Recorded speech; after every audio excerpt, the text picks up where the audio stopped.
Good evening, children. In our practical assignment for today, we will be discussing practical number 4, which is to study the effect of heat on permeability of beetroot cells. If you notice, today we will be completing all the experiments given in physiology. That is these 4 practicals. From the beginning, I gave you the first practical on chromatography. Second was plasmolysis. Third were the food tests with various tables about food classes to be studied. And today's it is on beetroot cell, the effect of heat on permeability of beetroot cells. Alright, so with this we'll complete the physiology part, because next time we'll have other 4 sections to talk about: morphology, then later we'll do about cytology and spotting. Alright, so let's start with today's work, the effect of heat on permeability of beetroot cells. This practical, it is given in your textbook, page number 39 and 40. Right? You will read it, but I am going to send you another very easy form of the same practical from a very old book of mine. Right? 3 pages I'll be sending you, because there are more diagrammatic explanations. You will find it more easy since we are doing these practicals without meeting each other. So this practical would be a better one. Alright, so these 3 pages I'll be sending you. Let us start, children. The practical is effect of heat on beetroot. All of you know what is a beetroot, right? The scientific name is Beta vulgaris. Now, to understand the theory a little bit, you must know that every cell membrane, if we talk the plasma membrane, right, it regulates the passage of molecules through it. We know that the plasma membrane is semi-permeable. It is made up of a phospholipid bilayer, right, sandwiched between some 2 layers of proteins, right. So this plasma membrane, you're going to talk because the effect of heat damages the same, right, and you will study the leaching of pigments. So let us study. The aim is to study the effect of heat on permeability of cell membrane of beetroot cells. We require test tubes, cork, alcohol we will not require because this is only heat, then cork borer, 1 centimeter diameter, formalin, water bath, burner, thermometer, ice cubes, large fresh beetroots, glass marking pencil, sharp blade, measuring cylinder and aluminium foil. Step 1 is select fresh large beetroot and wash it under running water. Cut the cylinders of beetroot with the help of a cork borer. Third, each cylinder 1 centimeter long with the help of a sharp blade should be cut. Both the edges should be clean and leveled. Prepare 24 such beetroot discs. All discs should be of the same length and width. Now see what we do. A beetroot we will take first. We will cut it. We will first wash it, and there is a device what we call as a cork borer. Right? We will insert the cork borer from one end of this and push it through the other so that a cylinder of this shape will be made. Now using a scale, we'll measure at least 1 centimeter long cylinders and we'll cut them like this. Some at least 24 cylinders of equal size should be made. Right. Now we will wash them because they have recently been cut, so naturally the pigment would be leaching. What pigment is present, children? It is a pigment called as beta-cyanin. Beta-cyanin is the red anthocyanin pigment. So this beta-cyanin we will wash under the tap water, right? So the cylinders, they should not show any color being leached out. Now we'll take 4 test tubes. We'll mark them A, B, C and D. Right? So take 4 test tubes, mark them A, B, C, D with glass marking pencil. Put 15 ml of distilled water in each test tube and put 3 beetroot discs in each. Right? So we'll add 3 discs in each. Right? And cover the test tubes with aluminium foil. The tip of the test tubes will cover with the foil like this. Alright. Test tube A should be maintained at room temperature. Test tube B should be placed at 60 degrees.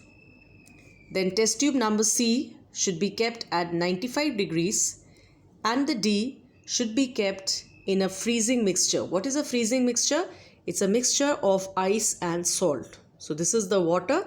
Each test tube contains water, 3 cylinders, the same ones which you have cut over here, and dipped ABC into water bath and D into a ice freezing mixture. That is mixture of salt and ice. Now what you do is, we will wait for at least 15 minutes. Leave the setup like this, right? And what you see, you have to compare the leaching of pigment or the color obtained in the test tube, right? So what you see is room temperature, there will be no color obtained. That is when you have taken this out. After the heating, you'll take the test tubes out, put it in test tube stand. So what you see, A shows no leaching, right? So no color in the test tube water. Reason is plasma membrane is impermeable because it is not damaged. No change has been done to the plasma membrane, so it is impermeable. B is at 50 degrees, so the color of water here becomes purple. That is sufficient leaching because permeability is increased with temperature, right? Some damage has been done to the plasma membrane and the pigment beta cyanin has been leached out. 95 degrees, this shows very dark purple color of the water. Reason, because maximum leaching has taken place here due to a good amount of damage to the plasma membrane. And finally D, that is freezing mixture, again no color because of no leaching. So that means the freezing mixture did not damage the cell membrane and therefore no leaching. I hope you are understanding this, students. Moving further, the observation table shows that at room temperature and at 0 degrees, no leaching of pigment takes place. At 50 degrees, there is sufficient leaching, giving the purple-pink color. At 95 degrees, there is maximum leaching, giving dark purple color in the same interval of time, that is 15 minutes only. Since the experiment is a qualitative one, the intensity of coloration can be adjudged on the basis of control experiment. So what is the control out of these 4? If alphabetically this was A, B, C and D, then the one at room temperature is control setup, right? So this is what you will be calling the control one, because no leaching over here has taken place. There is no effect of heat. Here you have increased to 50, here you have made it 100, and here it is as almost 0 degree. But here it is undisturbed, so this will be controlled. Then discussion.